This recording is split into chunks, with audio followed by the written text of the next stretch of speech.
Country is about more than just getting dinner on the table. We're also fascinated by the people and stories behind the dishes. We go inside kitchens in every corner of the country to learn how real people cook. And we look back through time to see how history influences the way we eat today. We bring that inspiration back to our test kitchen so we can share it with you. This is Cook's Country.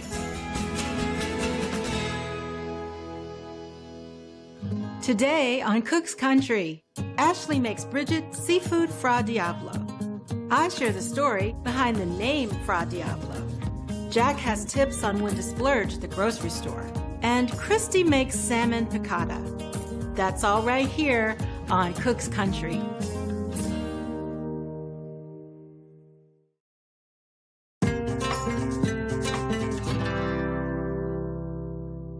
Anytime you see a recipe that ends with Fra Diablo, you know you're in for a treat. You get linguine or spaghetti all bathed in a seafood sauce that's spicy, briny, tomatoey, so good.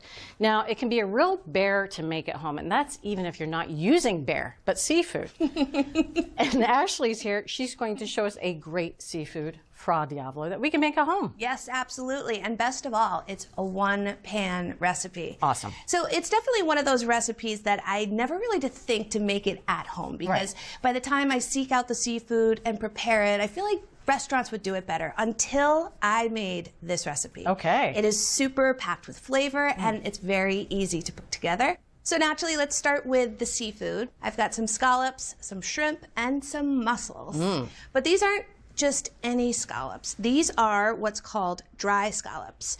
And I have 12 ounces here. The difference between dry and wet scallops, the dry scallops have not been treated with chemical additives, and the wet ones have. So if you do see a difference at your seafood counter, you want to make sure to get the dry ones. Okay. And these are a beautiful size.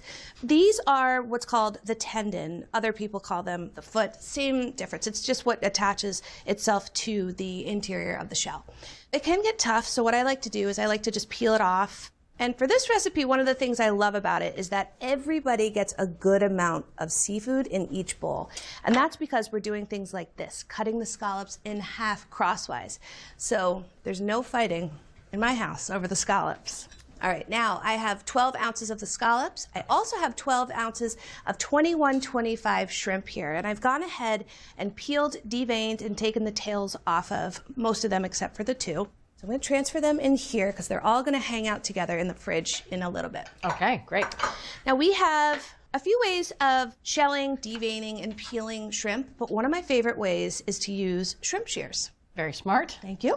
Sometimes you don't find any veins on your shrimp, but sometimes jackpot. I just peeled off the feet and the shell. Now, as I said, these are going to hang out in the fridge for a little bit. So what I'm going to do is I'm going to add some oil, some garlic, and some salt. So that is 2 tablespoons of extra virgin olive oil, 3 minced garlic cloves, and finally a half a teaspoon of salt. Just toss it all together. All right, now let's talk about shellfish. Show me your muscles, Ashley. Yes, there you go. Some of them have been de-bearded and cleaned and scrubbed. But a few of them, I wanted to show you just some of the beards that have been left behind. Yes. So what you want to do is just using a paring knife, holding this in your opposite hand, just go through and tug away that beard. They're squeaking. I know. Now, especially with clams and mussels, if you do find that they have opened up slightly in the fridge, try and give them a tap or try to close them. Give it a little time. Sometimes it takes a little while. I need to make sure it is still alive before we cook it. Right. So I'm going to just tap it gently. Hi. And if he's closing up slowly, which it looks like he is, then he's good to keep. But if it stays open, you want to discard that because that means it's not alive and we don't want to cook it. Great. Now we're going to add those in a little bit. Okay. But first I'm going to put our scallops and shrimp into the fridge until we're ready to add them to our recipe. Okay. Now, I mentioned it's a one-pan meal that we're building here today. So I'm going to start to build the sauce in this beautiful Dutch oven right here. I have 4 tablespoons of extra virgin olive oil heating up over medium heat. Okay. And I'm going to add 3 anchovies. That's part of that savory. Oh, yeah. Lots of umami going on in there. And 4 minced garlic cloves. All right. I'm going to go in with a wooden spoon and just break up the anchovies. And anchovies are one of my favorite things to put in any kind of tomato sauce, even if there's no seafood, because it, as you said, gives it a really great savoriness, and they also kind of just disappear into the sauce. They do. They almost dissolve. So I'm going to cook this for about 3 minutes until the garlic begins to brown. Okay.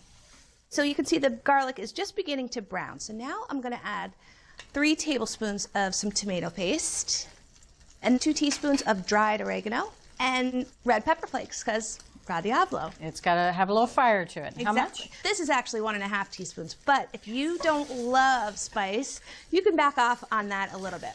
So I'm going to cook this for 2 more minutes until the tomato paste starts to darken. So beautiful. It just gets better and better. All right, so that was 2 minutes, and as you can see, the tomato paste is turning nice and dark red. And now I'm going to add some white wine. I've got 1 cup of white wine, and I'm going to first increase the heat to medium-high, and we're going to deglaze the pan at this point. Just going in there just to kind of loosen up any brown bits that may have been at the bottom of the pot. But I'm also going to add our mussels. Again, that's 1 pound. Give it a good stir, and then I'm going to cover and cook the mussels until they open, which should take 3 to 4 minutes. Okay. All right, let's check on the mussels. Ooh. Hey, we just said the same thing. Yes, Jinx, you owe me some mussels. Yeah, you owe me some mussels. Oh my goodness. They're open and ready to go. Ready to go. Now, if there are any mussels in here that haven't opened, it's best to discard them because that means they weren't alive prior to cooking. Oh my goodness. So I'm going to add all the mussels into this bowl, and we're going to add these back into the dish once we're closer to eating because they're already cooked at this point. Right. Just going to put a little plastic on that to cover just so they stay warm. Now, one of my favorite tricks. We've got a 28-ounce can of whole peeled tomatoes. I don't know about you, but I have tried so many times to crush these by hand, channeling my inner Nona, but I've always ended up with splatter, tomato splatter all over my walls. So what we're going to do is we're actually going to use this potato masher and go in there and mash the tomatoes that way.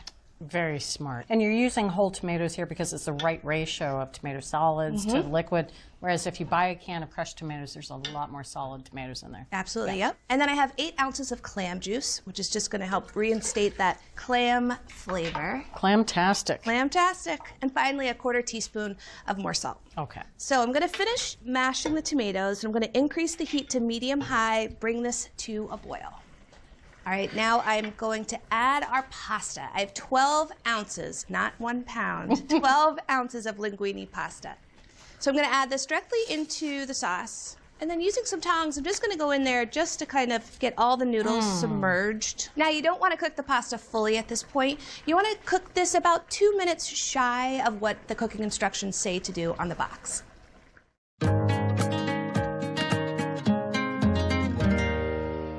The Italian name Fra Diavolo translates as brother devil. It's a fitting name for a seafood dish known for its spiciness. The name is also a reference to Michele Pisa, a ferocious Italian bandit who lived in the late 18th century. He earned the nickname Fra Diavolo by terrorizing peasants in the Italian countryside. He was recruited by King Ferdinand IV to fight against the French occupation of Naples. Later, he tried to organize the resistance to Napoleon, but was captured and executed. Over the years, Pisa's story gained notoriety in America thanks to a popular opera. He was also celebrated by the French writer Alexandre Dumas. Through these tales, Pisa was transformed from a ferocious villain to a folk hero. But while the dish is named for an infamous Italian, seafood Fra Diavolo is actually an Italian-American invention with roots in New York City. At Cook's Country, our version of the dish includes 2 kinds of chili to really punch up the heat.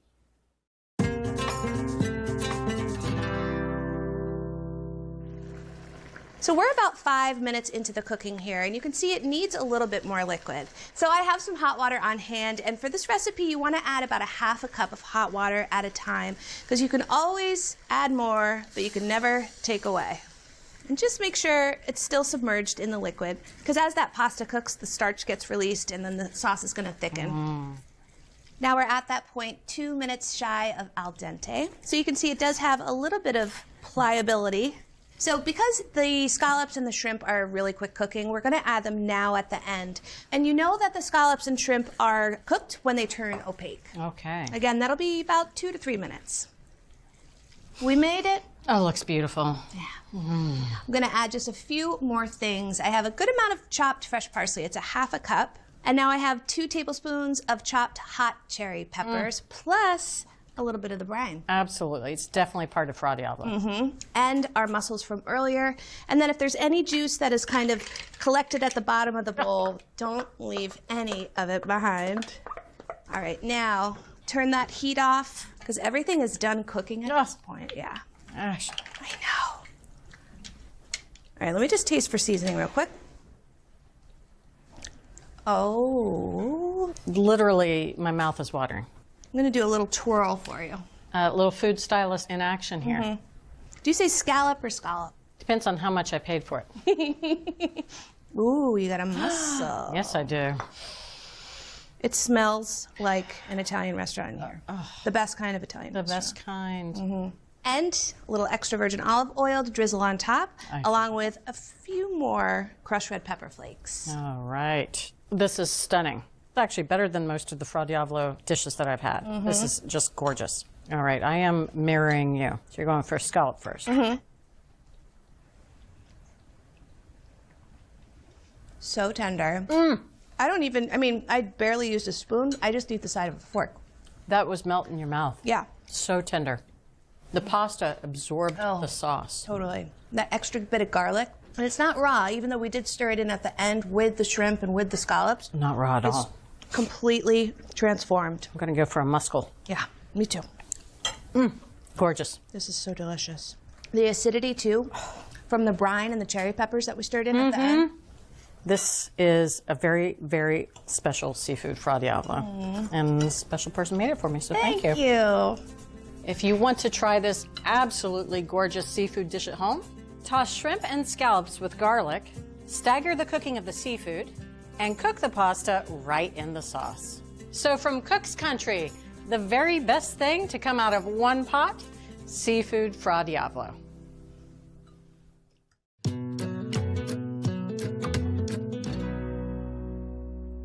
I know you think I like fancy foods, and I'm guilty as charged, but sometimes you really do need to spend more money in order to get a quality product. So let me share some examples with you. First off, Parmigiano Reggiano. Now, other cheeses labeled Parmesan have 2 main differences. One, Parmigiano Reggiano uses raw, unpasteurized milk. And when they pasteurize the milk, which is how Parmesan is made elsewhere, basically you get rid of all the flavor of the milk. It's terrible. The other thing is they're not aged nearly long enough.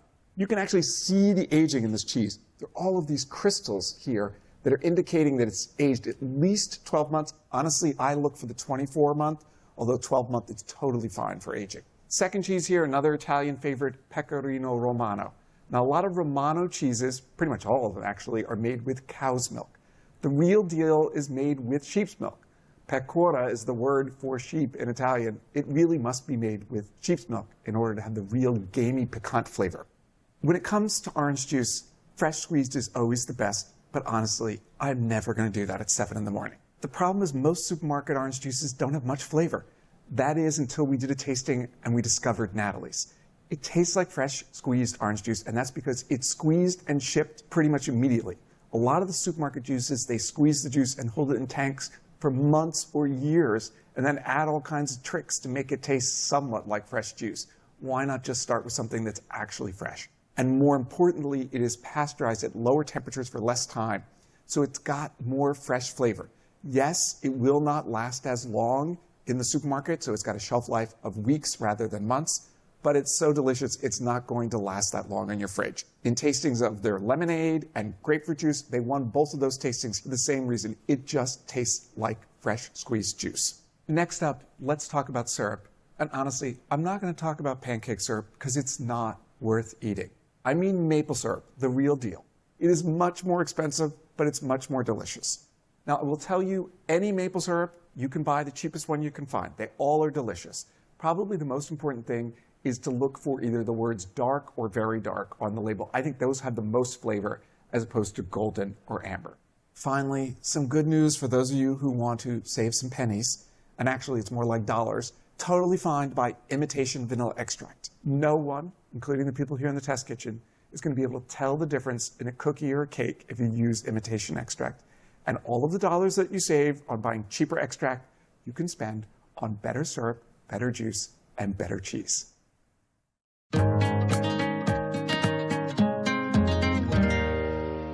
Today I'm making roasted garlic Parmesan bread. You have to start by roasting garlic. To do that, you want to take off any of that loose papery skin on its outside. Next, I want to expose the cloves. So I'm going to cut off just the top part of the garlic. Here I've got some foil that I put in a wire rack, which is in a baking sheet. Put the garlic heads on top of that, and then drizzle it with some oil and sprinkle with a good amount of salt. Next, I'm going to crimp the foil all around this garlic and make sure it's nice and tightly sealed. Roast it in a 400-degree oven for about an hour and a half.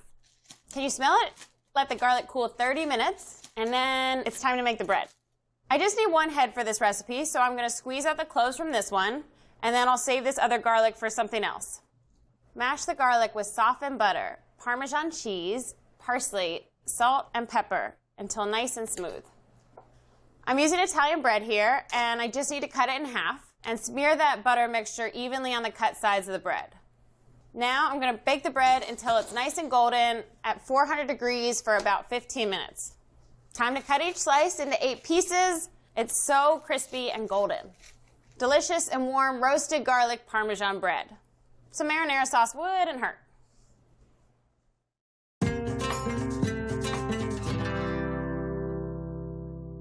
Piccata is a classic Italian sauce made with lemon juice, white wine, and capers, and it packs a punch.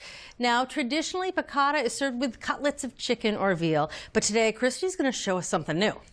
We are using salmon. The great thing about salmon, in addition to the fact that it just tastes fantastic, is that we don't have to slice it or pound it to make it cook quickly. All we have to do is remove the skin. I have a 2-pound center cut piece of salmon. It's about 1.5 inches thick. It's really gorgeous. Now you can certainly purchase salmon that's already skinless or ask your fishmonger to do it, but it's really easy to do yourself. Okay. So I'll start with a corner. If you had a longer piece, you'd start near the tail. Now you're going to skin the salmon underneath the flesh, which might seem counterintuitive, but it's really the easiest way to do it. Okay. I'm just going to kind of scrape to get myself started. And then I'm going to take a paper towel to hold onto the skin. Yeah, that's slippery. It's very slippery. Now I'm going to basically skim my knife underneath the flesh, almost skimming it off the skin. Okay. It doesn't really require a lot of force, but you want to try to keep your knife as flat as possible, kind of pointing down. Once you kind of get the other corner liberated, I'll grab that skin and just keep my knife flat and work along the bottom. Now, why is it so important to take the skin off here? Because it's going to affect the cooking. It's a really cool cooking method, and we need to be able to have heat penetrate on both sides. Okay. So as you can see, I didn't all come off in one Nicely perfect done. piece. Sometimes it, takes a little work, but we've got the skin off. So I'm really just going to eyeball this halfway. We want 4 pieces. Those are 4 beautiful pieces. It's really a gorgeous piece of salmon. Okay. Now we are going to sear the salmon first, so I want to get it nice and dry. So I'll pat it dry with paper towels. Now I'm going to season it. I have half a teaspoon of salt and half a teaspoon of pepper. So we'll season it well. Now I'm going to get cleaned up before we proceed. Sounds good. Julia, I have a tablespoon of extra virgin olive oil heating up in a 12-inch nonstick skillet over medium-high heat till it's just smoking. We want it nice and hot because we're going to sear these presentation side down. So this flesh side, not the skin side, is going to go face down in the pan. You ready? I'm ready. That's pretty wild. The cool part of this recipe is we're going to let the salmon steam in the moisture that it releases as it cooks. So we wanted to get a really nice hot skillet, brown that presentation side. We're going to cover it and let it cook for about 5 minutes until it steams from the top down. So you don't have to flip the salmon halfway through cooking. It's going to cook evenly just like that. Yes. Now I understand why you took the skin off, because if skin was on, it would interrupt the even cooking. Right. So this is going to cook for about 5 minutes to get us to medium rare, which is 125. If you'd like to cook it to more like medium, 135, you'll need to go closer to 7 minutes. Okay. Well, it's been 5 minutes. It's a very cool technique. Isn't it? Yeah. So we want to check the temp. Remember, we were looking for a medium rare. Yes, please. So this is 126. Perfect. I'm good with that. Yeah. Oh, Christy, that is beautiful. Look at that sear. It's really such a cool technique. They're not done yet. We need to make the piccata now. That's right. Right? So I still have a nice hot pan with some fat in it. I have my heat turned down to medium now. And everything's going to come together really quickly at this point. So notice I have all my ingredients out. We've got our serving plates. You got to go with it once you get started. I like how quick this is. Super quick. So I have 3 garlic cloves that I've sliced thinly, and we're just giving these a kiss, about 30 seconds. We just want them to get a little bit golden. Basically, once you can smell them, you know that they're pretty much ready to go. Oh, it smells good. And some key ingredients. Now I have 2 teaspoons of flour. Now we know that oftentimes with piccata, you flour the chicken or you flour the veal, and that flour kind of sloughs off into the sauce and thickens it. Well, we didn't do that, so we're just going to add flour directly to the skillet and stir it around just to kind of get it coated with some oil. Now we'll add our liquid. So this is an acidic bright sauce. I have a 1/2 cup of dry white wine. I'll cut that with a 1/4 cup of water. And then classic elements, we've got lemon and capers. 2 tablespoons of capers that I've already rinsed. A tablespoon of fresh lemon juice. But even more importantly, a teaspoon of grated lemon zest. Nice. You get the lemon flavor without that harsh acidic bite. Right. And 1/2 teaspoon of salt and 1/2 teaspoon of pepper. We're just going to whisk this, bring it to a boil, maybe 30 seconds. And you can see it's really coming together and visibly thickening. Okay, once that happens, you can turn off the heat.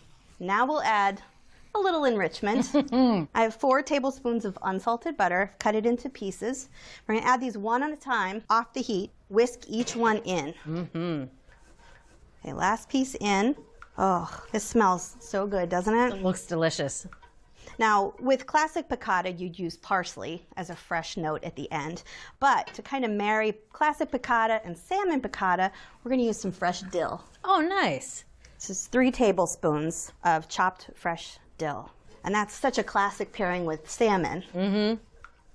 The final act, we're going to piccata the salmon. Oh, that looks pretty. You almost don't want to cover up that gorgeous brown side. No, don't cover it all up. Christy, this looks delicious. I am so excited to dig in. May I sauce you? Yes. I thought you'd never ask. Oh, the lemon, and I smell the dill. Well, wait till you taste it. Can't wait. I'm going right for the center. Perfectly cooked. Just how I like it. It's just that contrast between that crusty outside and the super tender inside.